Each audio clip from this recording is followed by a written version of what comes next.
Bismillahirrahmanirrahim. Alhamdulillahirabbil alamin. Nahmadullah ta'ala wa nashkuruh wa nusalli wa nusallimu ala sayyidina Muhammadin alladhi ballagha risalah wa adda al-amanah wa nasaha al-ummah hatta atahu al-yaqin wa ala alihi wa sahbihi ajma'in. Subhanaka la ilma lana illa ma 'allamtana innaka antal alimul hakim. Rabb shrah li sadri wa yassir li amri واحلل عقدة من لساني يفقه قولي أما بعد فإن أصدق الحديث كتاب الله وخير الهدي هدي محمد صلى الله عليه وسلم وشر الأمور محدثاتها وكل محدثة بدعة وكل بدعة ضلالة وكل ضلالة في النار ثم أما بعد. Jadi memberikan Profesor Dr. Basri Zainal, tuan-tuan dan perempuan yang dirahmati Allah. Pada hari ini kita sambung perbincangan tafsir dan tadabbur kita, membincangkan isi kandungan kalamullah daripada surah Al-Qari'ah. Pada surah Al-Qari'ah. Itu pada muka surat 351 daripada kitab Tafsir Al-Furqan Juz'u Amma yang dikarang oleh Dr. Abdullah bin Yasin Hafizahullah. Okey, baik. Kita masuk pada tafsir ayat. Bismillahirrahmanirrahim. Telah berkata pengarang, Al-Qari'atu mal-Qari'ah wa ma adraka mal-Qari'ah. Perkataan Al-Qari'ah dapat juga diartikan dengan musibah atau bencana yang besar. Dari segi bahasa, jadi qari'ah ni asal daripada satu dentuman, ketukan. Namun maknanya boleh diartikan dengan makna suatu berita yang besar atau satu musibah atau suatu berita yang menakutkan. Seperti Allah Subhanahu wa ta'ala, wa yazadu alladhina kafaru tusibuhum bima sana'u qari'ah. Dan orang-orang yang kafir sentiasa ditimpa bencana disebabkan perbuatan mereka itu sendiri.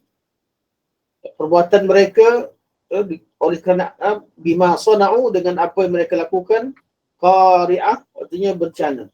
Wala yazadul ladzina kafaru, dan orang kafir itu sentiasa tusibuhum qari'ah. Atau kita, kalau kita tukar ayat untuk mudah faham, orang-orang kafir itu sentiasa ditimpa dengan musibah-musibah bima sana'u, di atas apa yang mereka lakukan. Jadi bencana-bencana yang ditimpakan kepada mereka itu adalah hasil daripada perbuatan mereka sendiri. Allah Subhanahu wa ta'ala Maha Adil. Okey, di kalimah Al-Qari'ah artinya bencana. Al-Qari'ah juga bererti berita yang besar. Dan itu dari segi makna. Dari segi bahasa, Al-Qari'ah adalah ketukan. Ketukan yang kuat. Dari segi bahasa. Dari segi istilah, Al-Qari'ah merujuk kepada peristiwa-peristiwa besar yang menggerunkan, yang menakutkan. Atau bencana besar. Dan Al-Qari'ah adalah salah satu daripada nama-nama hari kiamat. Itu kata pengarang. Adapun Al-Qari'ah dalam pembahasan kita di atas adalah salah satu nama daripada nama-nama hari kiamat. Salah satu nama daripada nama-nama hari kiamat. Kita tahu hari kiamat ni banyak nama. Dan tiap-tiap nama itu mewakili salah satu daripada perkara yang terjadi pada hari kiamat. Mengandungi maklumat dan berita berkaitan dengan peristiwa hari kiamat. Seperti Al-Ghashiyah. Al-ghashiyah juga bererti bencana yang meliputi seseorang. Bencana dari segenap arah yang tak boleh dibendung namanya al-ghashiyah. At-tammah, at-tammatul kubra. At-tammah atau dengan at-tammatul kubra itu bencana yang sangat besar. At-tammah juga arti bencana. As-sakhah. As-sakhah juga bencana, tapi bencana yang sangat menyedihkan, sangat memilukan. Al-haqqah. Al-haqqah adalah kebenaran yang besar. Atau boleh juga diartikan sebagai suatu bencana yang akan benar-benar terjadi. Hari kiamat dibayangkan dengan kedahsyatan atau bencana, kerana itulah yang dibayangkan oleh seluruh manusia. Mereka sangat takut kepada ahwal, segala peristiwa-peristiwa yang akan dilalui di hari akhirat, termasuk orang-orang yang beriman. Hari kiamat dinamakan dengan nama Al-Qari'ah, yang kata asalnya Al-Qar'u maknanya pukulan atau ketukan yang kuat. Kerana huru-hara pada hari itu sungguh mengetuk hati manusia dan menakutkan. Terkejut. Orang-orang yang tengah leka dengan dunia, dengar tentang hari kiamat, dia terkejut dan berasa takut. Suatu peristiwa kiamat itu dinamakan sebagai Al-Qari'ah. Macam orang yang tengah leka, tiba-tiba orang ketuk pintu, dia terkejut. Atau ada barang yang besar jatuh ke lantai, dia terkejut. Keadaannya, orang yang sedang leka dengan dunia, bila diberitakan tentang hari akhirat, mereka terkejut. Dan untuk menyatakan betapa dahsyatnya kejadian pada hari itu, maka hari tersebut ditanya dengan ungkapan وَمَا أَدْرَاكَ مَا الْقَارِعَةُ. Kalimah Al-Qari'ah dah bererti berita yang sangat besar, berita yang satu kalimah yang bermakna bencana yang sangat besar, yang sangat menakutkan, dan ianya perlu diberi perhatian. Allah kata Mal-Qari'ah, bertambah soalan yang kedua, Al-Qari'ah dah cukup untuk menakutkan kita. Allah ulang balik Mal-Qari'ah, tahu atau tidak kalian tentang Al-Qari'ah? Dan istifham ini litafkhim wa tahwil, seperti mana yang kita sebutkan sebelum ini.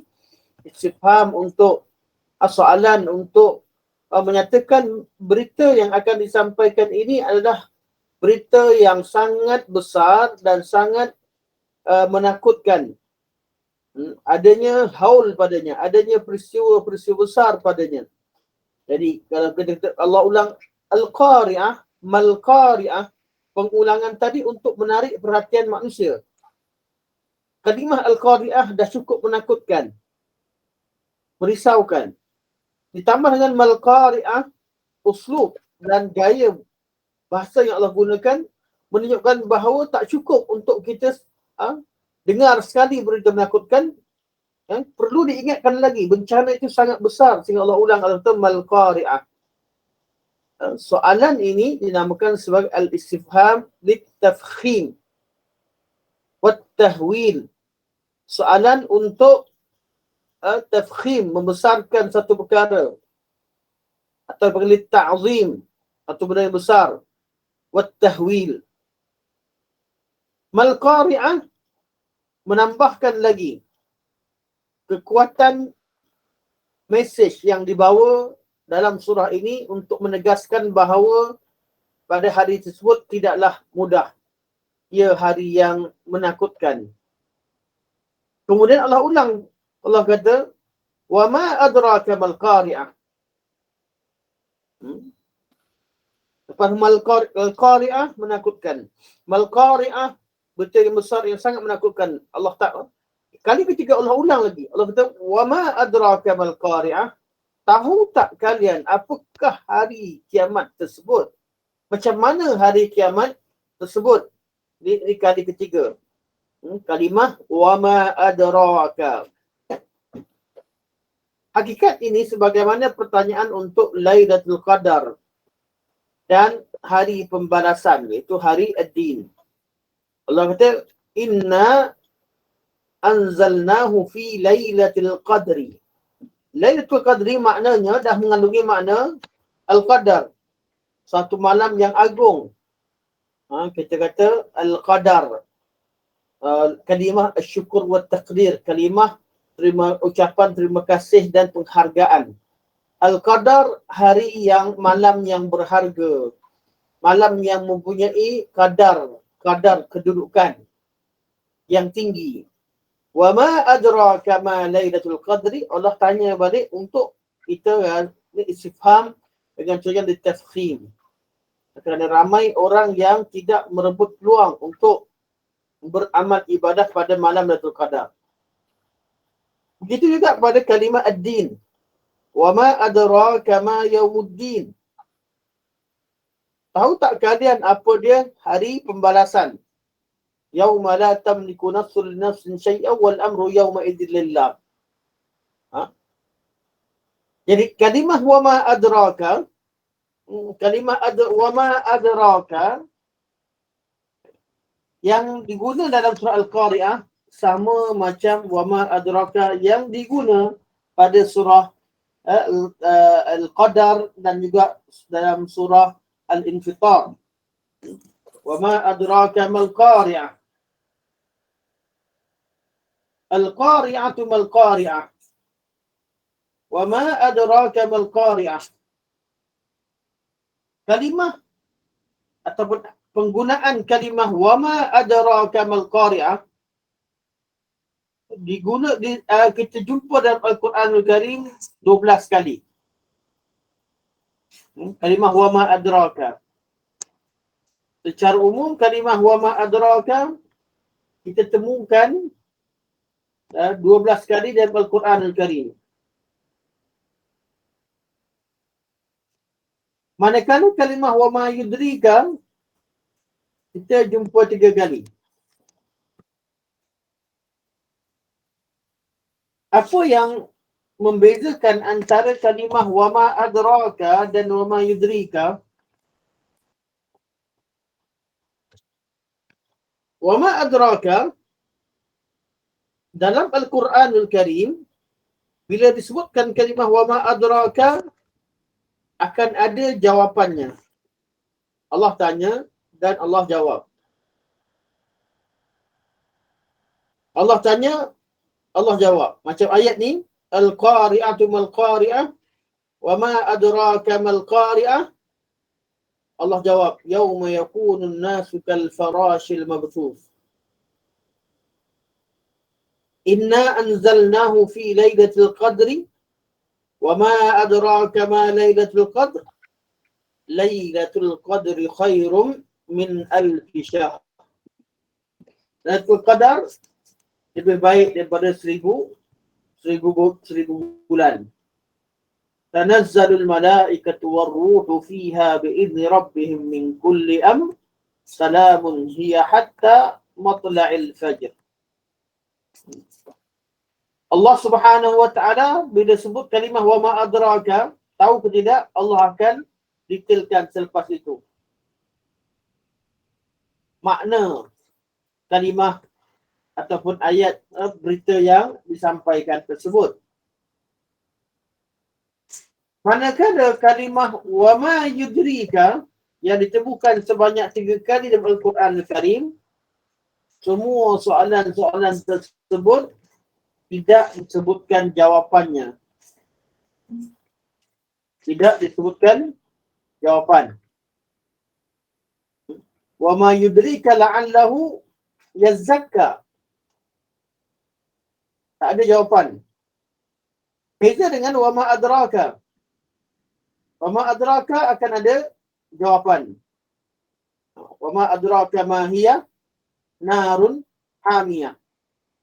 Antara wa ma yudrika la'allahu yazakka, soalan kemudian tidak ada ulasan. Wa ma yudrika la'alla as-sa'ata takunu qariba, surah Al-Ahzab. Dan kali ketiga kita jumpa pada surah Asy-Syura. Wa ma yudrika la'alla as-sa'ata wa ma yudrika la'alla as-sa'ata, lupa, Al-Sa'ata qarib mungkin. Ayat surah Asy-Syura.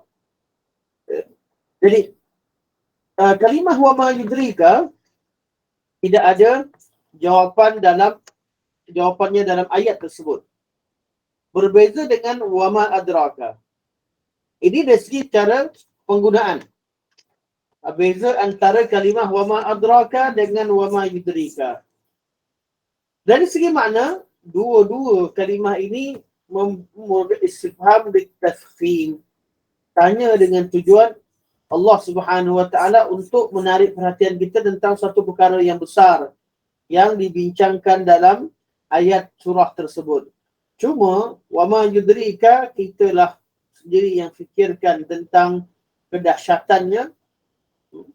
Manakala wa ma adraka, Allah Subhanahu wa taala nak beritahu pada kita apa yang ingin Allah Subhanahu wa taala sampaikan. Okey.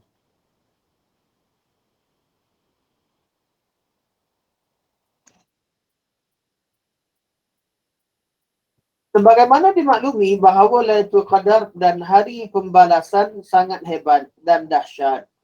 Demikian juga halnya dengan Al-Qari'ah.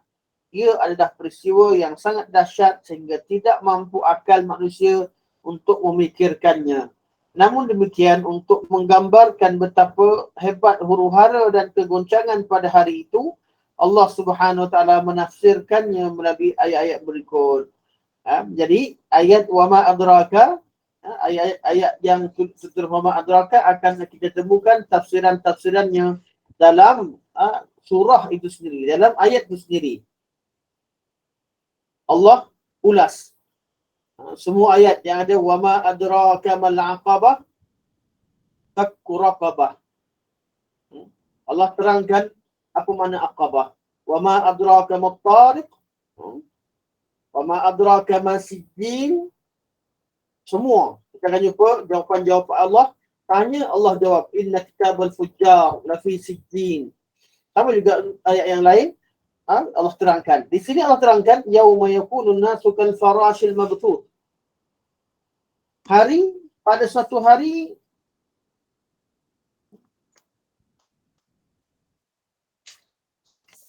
saya punya laptop ni saya sambil baca sambil kelihatan laptop dia bergerak sendiri. Tak tahu kenapa dia bergerak.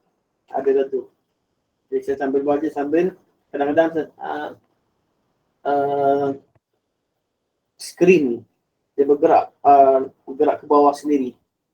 Saya takut dia tertekan. Tak tahu ni baru hari ni. Maaf. Okey. Tuan masih dengar?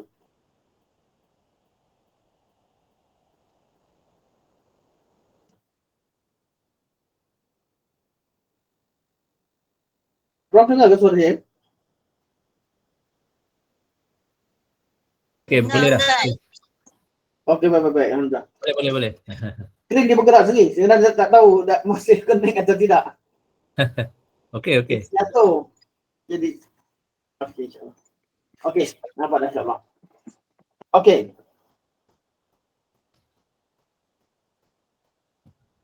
Jadi Allah Subhanahu wa taala seperti mana pada ayat-ayat wa ma adraka yang lain, Allah berikan gambaran bahawa ia peristiwa yang besar dan peristiwa yang menakutkan, peristiwa yang agung. Apa yang perlu kita tahu, Allah beritahu. Allah kata yauma, pada hari tersebut. Yauma, pada hari tersebut, yakunun nas, manusia akan menjadi seperti al-farash, seperti al-farash al-mabthuth, seperti farash yang tidak ada arah, yang bertebaran. Al-farash artinya kekatu. Al-farash juga boleh bererti kupu-kupu. Yang mana serangga-serangga ini yang dinamakan sebagai farash berkongsi satu sifat, iaitu mereka terbang tidak stabil, terbang tidak ada arah. Kerana ringannya tubuh mereka. Yauma yakunun nasu kal farashil mabthus. Di hari kiamat, manusia seperti kekatu yang tidak ada arah. Manusia ketika keluar daripada kubur, mereka seperti kekatu yang berterbangan, tidak ada arah. Kerana kejahilan mereka, begitu juga kerana ketakutan yang menimpa mereka. Kata Syekh, kata penulis, keadaan manusia pada hari kiamat bagaikan kupu-kupu atau kekatu yang bertebaran. Makna asal al-farash ialah serangga yang terbang mengelilingi api pada waktu malam. Okey, kekatulah kalau diterjemahkan dengan makna yang terbang pada waktu malam kelilingi api. Tabiat binatang tersebut terbang tanpa arah tertentu dan juga tidak tahu betapa bahayanya api. Keadaan manusia pada hari kiamat diumpamakan seperti kekatu itu. Mengandungi makna sindiran betapa jahilnya mereka terhadap akibat perbuatan yang mereka lakukan. Kat hari kiamat terbang tak tentu arah. Hari kiamat berjalan tak tentu arah. Sebagaimana kekatu yang berterbangan, yang terbang tanpa arah. Ianya satu sindiran bahawa manusia itu jahil tentang akibat perbuatannya. Sebagaimana dia terbang tidak ada tentu arah ketika keluar daripada kubur, itulah keadaan mereka di dunia ini. Kata Syekh, mengandungi sindiran. Jadi balasan di hari akhirat yang sebegitu ataupun keadaan hari akhirat yang seperti itu menggambarkan sebagai balasan keadaan manusia di dunia ini yang tidak ada arah. Allah Subhanahu Wa Taala menggambarkan keadaan mereka pada ayat lain.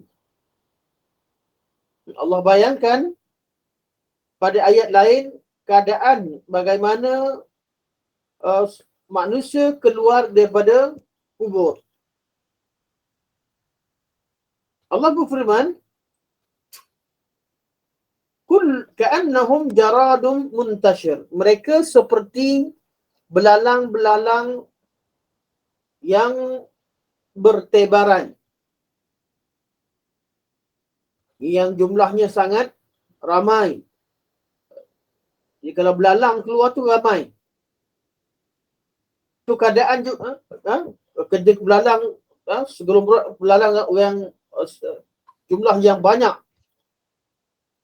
keluar. Begitu keadaan manusia. Allah bayangkan dalam surah Qamar.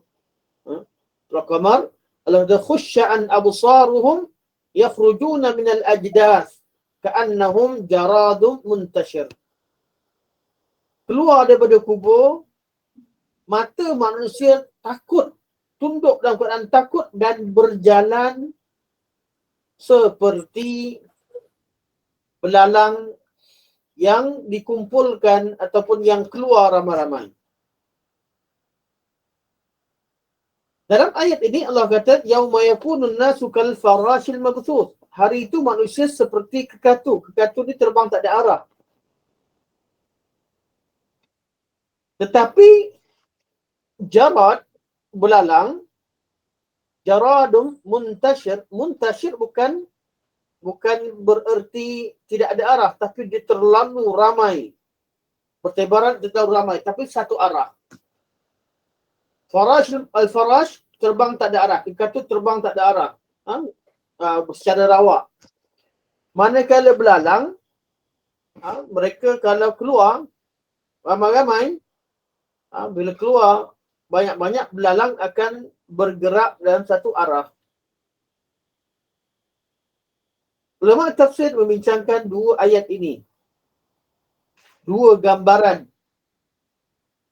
yang Allah Subhanahu Wa Taala buat perumpamaan pada kita, iaitu pertama Allah samakan dengan kekatu, yang kedua Allah samakan dengan belalang. Sedangkan gerakan kekatu dan gerakan belalang itu berbeza. Kekatu terbang tidak ada arah, belalang terbang berjalan satu arah.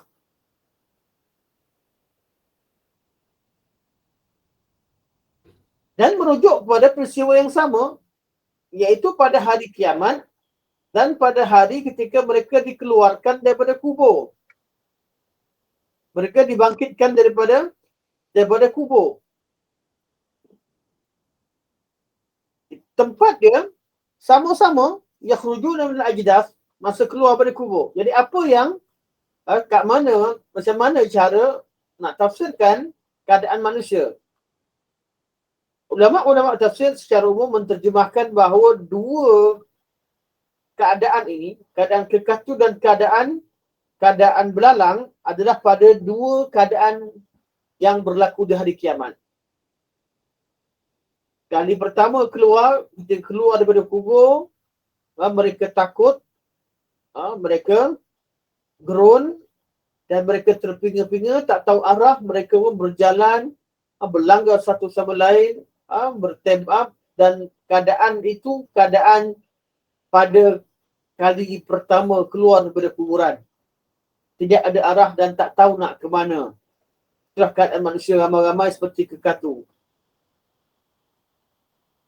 Apabila manusia telah dibangkitkan semua sekali keluar dan mereka sedang dalam keadaan mencari arah untuk dituju, seperti dalam hadis disebutkan bahawa Allah perintahkan malaikat mengumpulkan mereka untuk pergi ke satu arah. Betul, bagian yaumul hasyri, hari yang dikumpulkan. Jadi yang lari keluar macam-macam arah, ada malaikat yang halau mereka atau arahkan mereka untuk bergerak ke satu arah, iaitu ke padang mahsyar. Sebab itu dinamakan sebagai al-hasyru. Hasyr ni kepung, dihalau keluar satu arah. Sampai di satu tempat yang diperintahkan untuk kita berkumpul, manusia akan berkumpul di mahsyar. Jadi mahsyar itu salah satu daripada kawasan dalam hari akhirat, bukan bumi akhirat secara keseluruhan. Kita keluar di tempat masing-masing, kemudian dihasyarkan di satu padang, satu kawasan yang dinamakan sebagai al-mahsyar. Jadi ketika malaikat keluar, halau mereka ke satu arah, ketika itu keadaan mereka seperti belalang. Juga ramai-ramai. Kekatu ke belalang ni akan keluar satu kelas dia. Satu kelompok ramai-ramai keluar, begitulah keadaan manusia di hari akhirat. Dengan bayangan Allah berikan dua perumpamaan, dan kita ketahui bahawa keadaan manusia awal-awalnya tidak tahu arah, bergerak dan berlaga satu sama lain, pertebaran. Yang kedua, keadaan ramai-ramai tadi bergerak lurus ke depan, ke arah yang diperintahkan mereka, atau mereka dikepung dan dihalau ke satu arah. Okey. Dari Jabir radhiyallahu anhu bahawa Rasulullah sallallahu alaihi wasallam bersabda. Okey, itu keadaan hari kiamat. Di dunia ni Nabi bersabda. Nabi kata, "Masali wa masalukum." Perumpamaan keadaan aku dan keadaan kalian, kama sali rajulin aw qadanara, seperti seorang lelaki yang menyalakan api. Mana yang duduk di hutan kat mana dia hidupkan api. Faja'ala al-janadibu Yani kal jaradi wal farashu yaqa'na fiha. Maka belalang-belalang atau seperti belalang atau seumpama belalang, wal farash dan kekatu, yaqa'na fiha. Mereka berebut-rebut, berkumpul dan ingin campakkan diri mereka ke dalam api. Nampak api itu bercahaya, ramai-ramai berkumpul ke situ. Wa huwa yadubbuhun. Sedangkan lelaki tadi bila nampak binatang-binatang yang terjun masuk ke dalam api, dia menghalangi binatang itu daripada mendekatinya. Ditahan, ditutup. Wa ana akhidun bihijzikum 'anil nar. Dan begitulah keadaan aku. Akulah yang menghalang kalian daripada api neraka. Wa antum tufallituna min yadayya. Kalian pula berebut melepaskan diri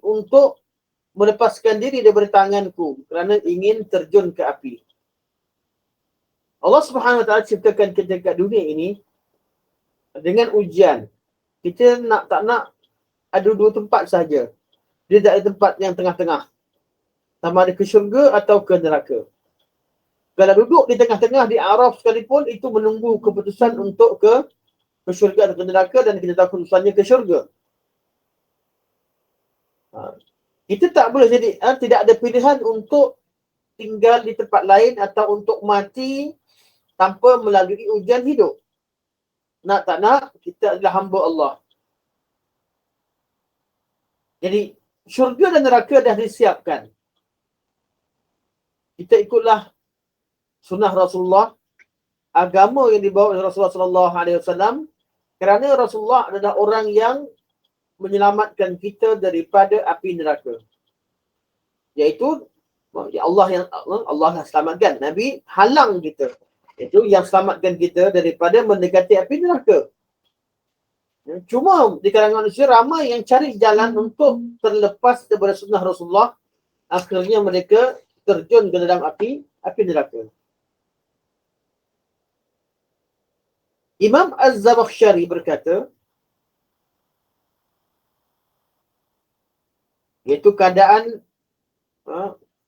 manusia yang seperti belalang atau seperti kekatu.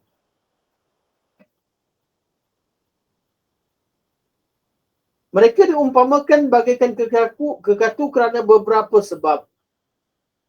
Antaranya kerana banyaknya. Ini yang kebanyakan ulama tafsirkan. Sebab banyak sangat. Manusia tu ramai-ramai. Daripada Adam AS sampai zaman sekarang, jumlah mereka ramai. Jumlah yang terlalu ramai itu maka diumpamakan seperti kekatu. Seperti rama-rama yang banyak ataupun seperti belalang. Bertebarannya dalam banyak dan tuju ke banyak arah. Kelemahannya ringan. Makhluk yang lemah tapi buat aksi yang bahaya. Belalang dengan kupu-kupu ni kena api, kupu-kupu habis. Belalang boleh kena makan, hancur, mati. Tapi dia tetap melakukan perkara, mendekati perkara yang dia tak mampu hadapi sebenarnya. Manusia begitu. Takkan ada orang yang kuat mampu menahan api neraka. Tetapi kerana kejahilan mereka, mereka mendekati neraka Allah Subhanahu Wa Taala. Kehinaannya, hina artinya apa? Tak dipandang. Tak dipandang. Kekatu ni tak ada nilai. Belalang ada sikit nilai, ada orang suka, dan secara umumnya tidak ada nilai. Atau kerana berebut-rebut menuju kepada pemanggilnya dari penjuru sebagaimana berebut-rebutnya kekatu menghampiri api. Ya, ramai-ramai berebut dipanggil kumpul. Gerak. Atau nampak satu tempat yang ada api, di situlah mereka kejar untuk cari api sebab keadaan golongan munafik. Sebab itu disamakan dengan belalang dan disamakan dengan kekatu.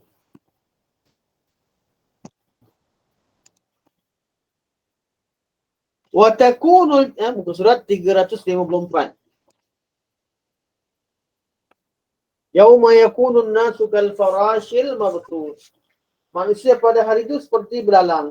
Seperti belalang, seperti kekatu. Manakala macam mana dengan alam? Allah kata wa takunul jibalu kal ihnil manfush. Dan gunung-gunung pada hari tersebut seperti bulu yang dilepaskan. Bulu yang dihambur-hamburkan. Dalam ayat ini pula, Allah Subhanahu Wa Taala menggambarkan betapa hebatnya kegoncangan pada hari kiamat sehingga gunung-gunung bulu sehingga gunung-gunung yang biasanya sangat kuat dan kukuh menjadi hancur lebur bagaikan bulu yang dihambur-hamburkan langit, dihambur-hamburkan angin. Kalaulah demikian keadaan gunung pada hari itu, padahal ia adalah makhluk yang sangat kukuh, bagaimana keadaan manusia yang sangat kecil dan lemah ini? Ini yang dibayangkan. Manusia macam kekatu, manusia macam belalang. Ini manusia yang lemah. Sedangkan gunung yang hebat pun binasa. Dan manusia tidak binasa. Keadaan manusia begitu, dia terpaksa menghadapi satu bencana yang besar yang boleh meruntuhkan bukit-bukit, tapi manusia berada dalam keadaan yang sangat lemah. Allah Subhanahu Wa Taala menyebutkan tentang keadaan gunung pada hari kiamat dalam beberapa bentuk. Antaranya wa kanatil jibalu kathiban mahila. Dan gunung-gunung pada hari tersebut jadi seperti kathiban mahila, iaitu pasir, tumpukan pasir yang bertebaran atau bertebangan. Dapat ayat yang lain Allah kata wa taral jibala tahsabuha jamidatan wa hiya tamurru marras sahab.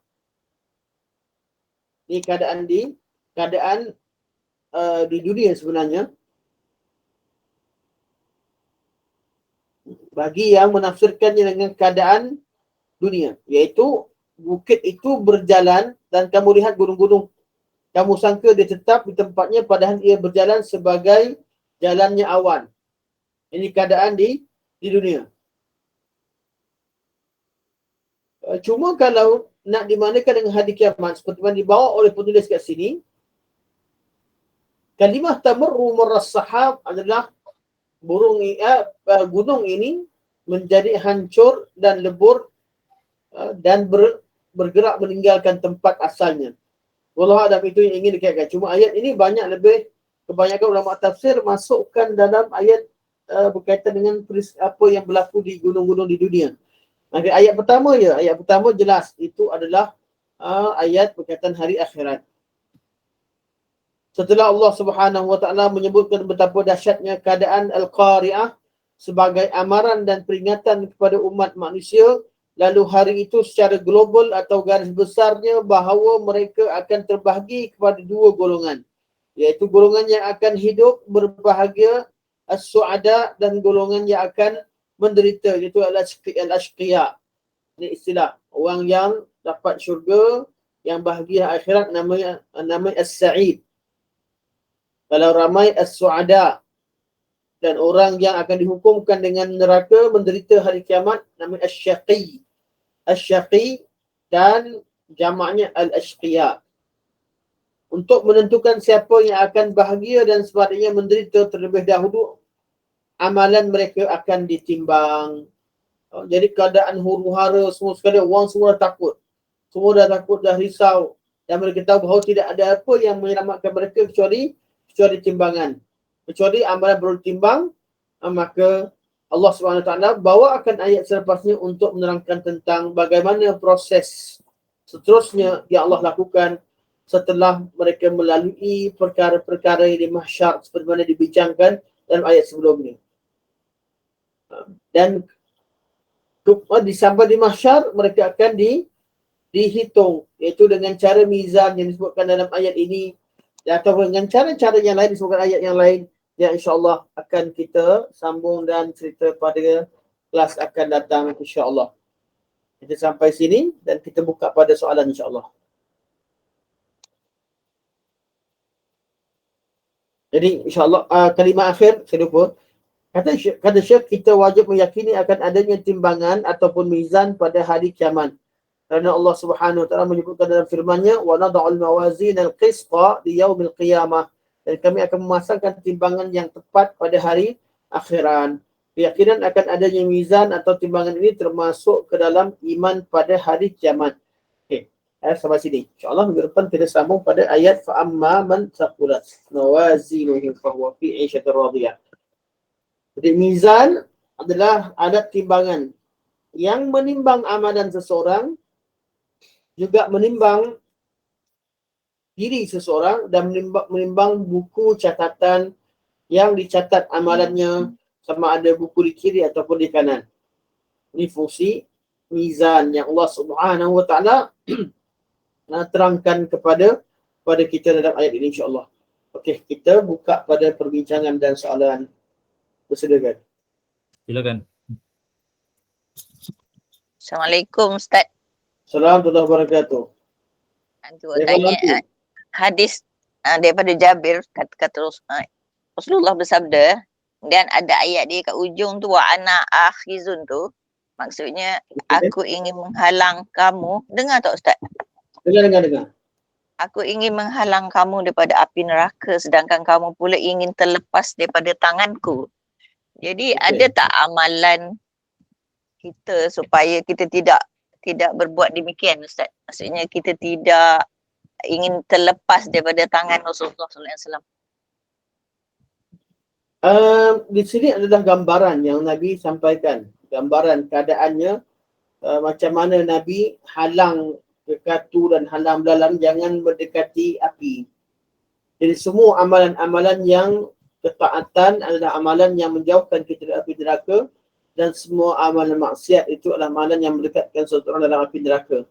Jadi keadaan yang disebutkan di sini, akhudhu bihijzikum 'anil nar, satu perumpamaan untuk menerangkan untuk Allah menerangkan pada kita keadaan manusia yang ingin terlepas daripada ajaran Nabi SAW.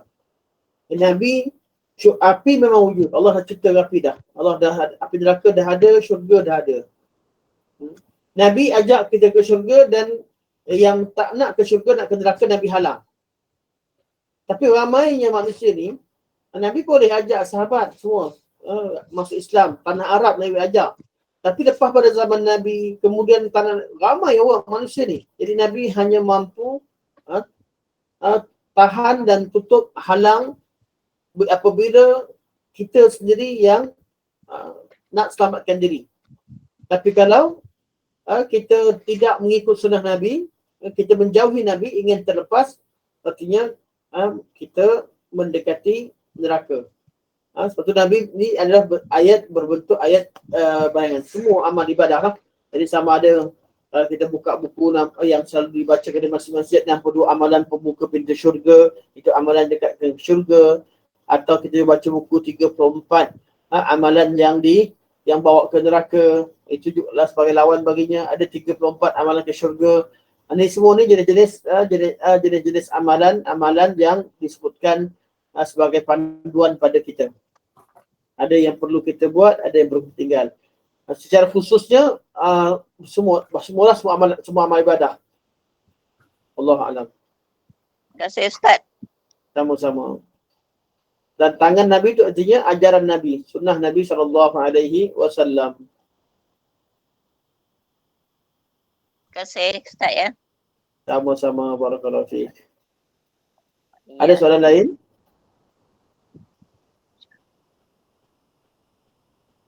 Silakan.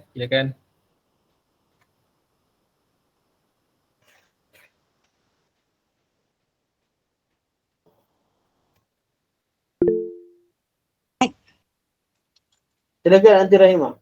Ya, Ustaz, ni tadi surah ni kan dia mengatakan kalau kita nanti lepas kiamat dikeluarkan bertaburan. Maksudnya saya nak tanya ni, masa kita hidup di dunia ni, kita dibagi kebebasan oleh Allah untuk melakukan apa sahaja. Maknanya kalau katalah hari ni nak pergi ke satu tempat, sebenarnya tempat itu yang kita tuju adalah tidak tepat. Macam mana ya Ustaz kalau nak kita lebih tepat lagi untuk pergi ke suatu tempat atau membuat sesuatu dalam kehidupan tu, panduannya cara macam mana? Sebab yalah saya pun dah hidup 60-an ya. Cuba terfikir cara yang terlebih baik dalam kehidupan kita. Terima kasih atas soalan yang sangat menarik. Allah Subhanahu Wa Taala ciptakan kita atas muka bumi ini dan Allah letakkan kita, berikan pada kita panduan. Panduan itu dinamakan dengan dua hukum. Panduan ni bentuk hukum Allah. Pertama, hukum qada qadar. Apa yang terjadi, Allah yang apa yang Allah tetapkan untuk kita, itu qada qadar. Bila Allah tetapkan, kita tak mampu ubah. Yang kedua, hukum iaitu hukum syarak. Hukum syarak Allah tidak tetapkan dengan, Allah tidak lakukan pada kita, tapi Allah letakkan undang-undang yang mana kita bebas untuk taat ataupun tidak. Kita hidup kat dunia ini dengan qada-qadar Allah Subhanahu Wa Taala. Kita dapat kesihatan dengan qada-qadar Allah Subhanahu Wa Taala. Dalam keadaan kita masih ada peluang untuk berusaha, kita jaga kesihatan dan sebagainya, tapi belum tentu sihat tak sihat, berjaya tak berjaya Allah tetapkan. Tapi kita Allah berikan kemampuan untuk berusaha, kemampuan untuk bekerja. Dengan kadar kemampuan yang Allah berikan. Bukan mutlaklah secara Allah berikan kita akal, Allah berikan kita anggota badan, Allah bagi kita nafsu. Semua ini cukup untuk kita buat pilihan.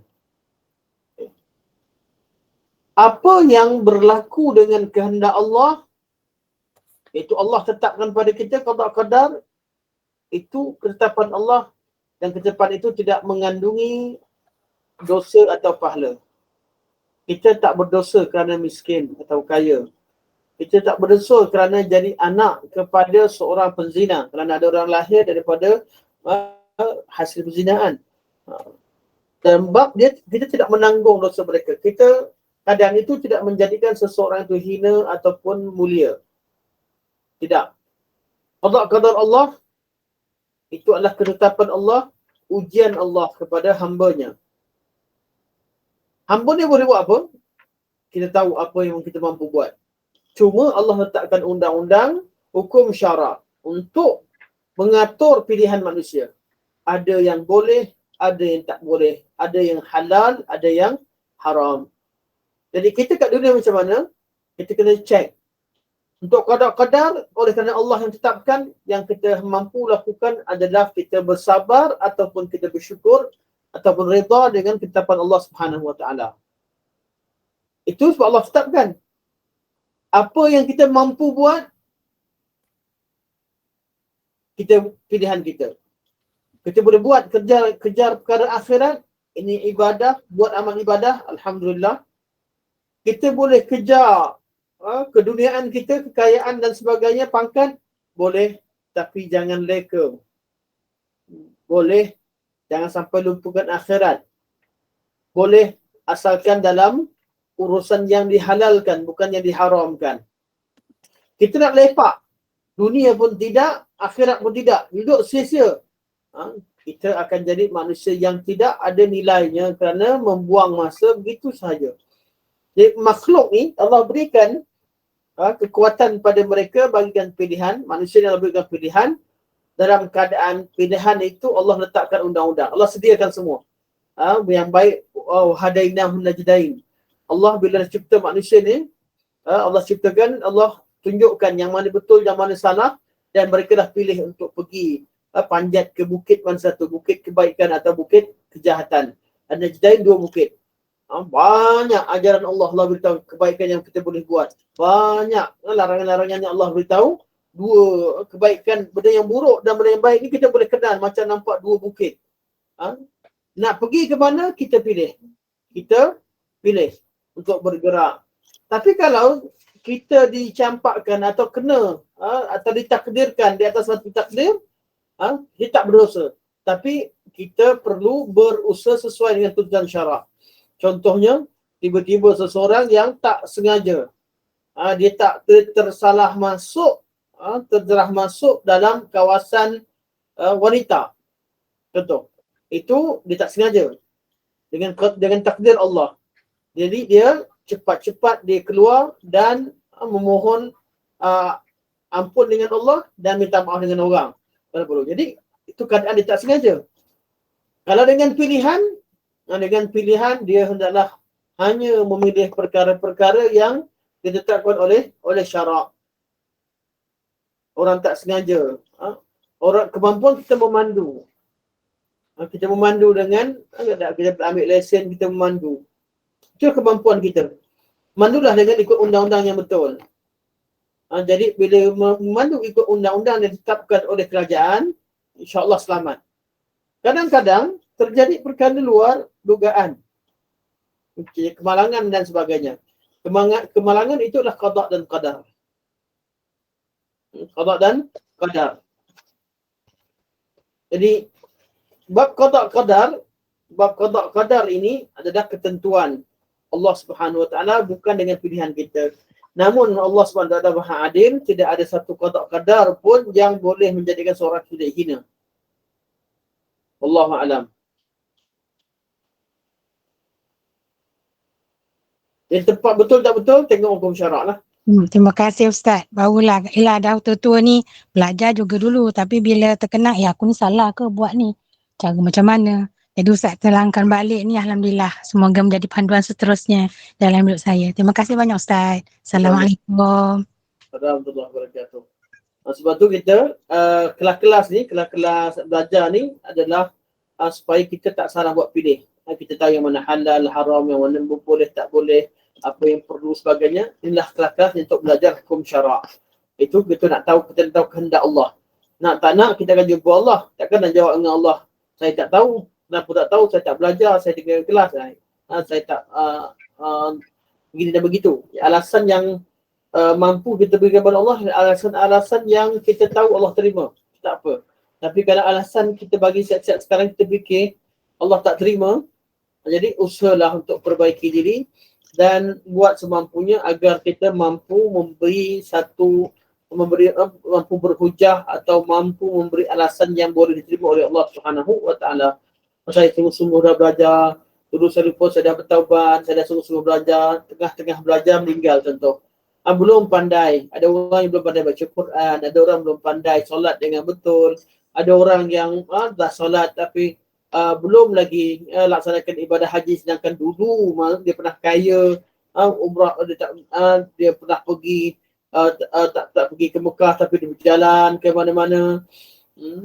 Dia berkaitan ibadah haji, sedangkan yang wajib dia tak buat, dia buat perkara-perkara yang hanya diharuskan atau perkara diharamkan. Jadi bila dia bertaubat, dia kata aku bertaubat ya Allah, tahun ni nak pergi haji, aku nak bertaubat, aku nak tahun ni nak pergi haji, sebagainya itu. Kemudian dia meninggal sebelum melaksanakan tanggungjawabnya. Kalau dia bertekad dan berusaha bersungguh-sungguh, artinya insya-Allah dia ada alasan dan hujah daripada Allah Subhanahu Wa Taala. Jadi keadaannya di dunia kita ni, kita mampu memperbaiki diri kita dengan kadar kemampuan yang ada. Itu saja. Syaratnya kena cari jalan yang betul, iaitu dengan menuntut ilmu. Wallahu a'lam.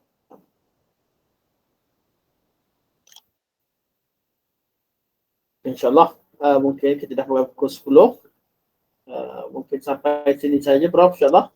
Subhanakallah wa bihamdika asyhadu an la ilaha illa anta astaghfiruka wa atubu ilaik. Sallallahu alaihi wa sallam. Walhamdulillahirabbil alamin. Assalamualaikum warahmatullahi wabarakatuh.